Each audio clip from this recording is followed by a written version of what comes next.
Yo guys, what's going on? I'm coming to you today with an X-Wing build for the Empire, and I'm using the unofficial X-Wing Squadron Builder. I'll put a link to this in the description below, but I usually, I try to change up the Squadron Builders that I use, but we're going to do a build today, and it is based on the TIE Aggressor. I wanted to get a TIE Aggressor in here, and somebody had actually requested I do one without being too swarmy.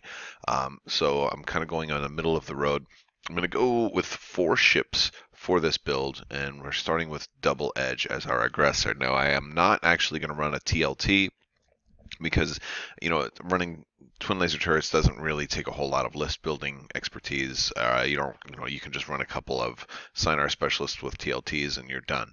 But I wanted to do something a little different, so we're going to go with Unguided Rockets, and that's and I'm going to give him trick shot also, and that the idea is that he'll approach from behind, get extra dice, and be taking a focus, and he'll be good to go. And if he misses, then he gets to shoot again, getting extra dice, potentially making trick shot work.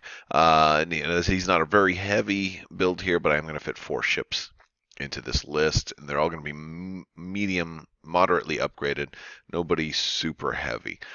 So I'm going to run also a TIE Defender with the Delta Squadron pilot here, and we're going to run the TIE X7 title to give him the point cost reduction. The TIE Defenders are still good, even though the X7 was kind of nerfed a little bit. I am going to also go with a TIE Striker. 4 ships, but at least 3 of them are going to have, 3 attack.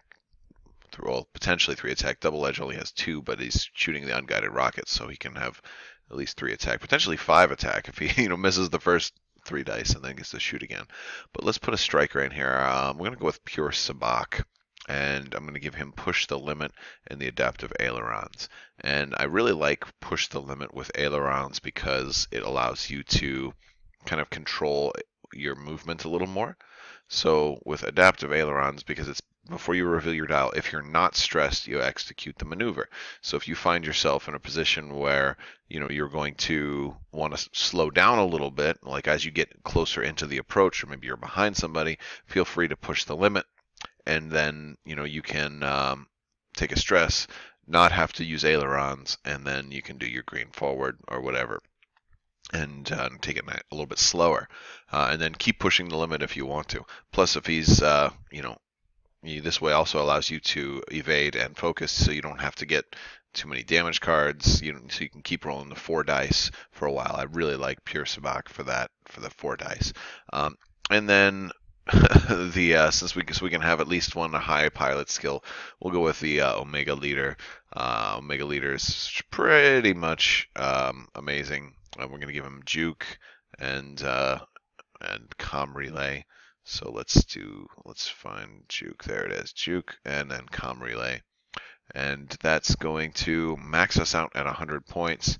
And it gives us 4 ships, and they're all different. So I'm not like swarming anything, not too many of any one thing. I'm not going all TLTs, and everybody's kind of fly a little bit differently though. But we'll have some pretty good jousting capability here, I think, especially with the Delta Squadron TIE Defender in there. The weaknesses here is that we don't have anything pilot skill 9, and we do have a couple of lower pilot skill. We are kind of spread out across the spectrum there, and they're all going to fly differently. So that's kind of a weakness here, is that sometimes it's nice to fly a whole bunch of ships that have very, very similar dials, because they're all going to handle the same way. But like here, you've got ailerons over here. That's going to make that one handle very different.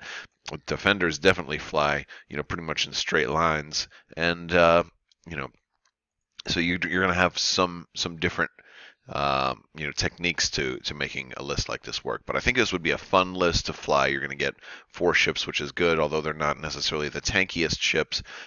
It's definitely going to give you some options, and it's a way to get Double Edge in there and test out Unguided Rockets without having to run a TLT on one of your TIE Aggressors if you're not really crazy about running those. So that is it. We don't have we don't have any titles for that. So that's the list for today, guys. I just wanted to bring this to you. Thank you guys so much for watching. If you haven't already, make sure you're subscribed, click the bell for alerts, and if you like this video, give it a thumbs up. Let me know how you are, if you're flying double edge, and what kind of lists you're doing for that. Thank you guys so much for watching, and have a great day.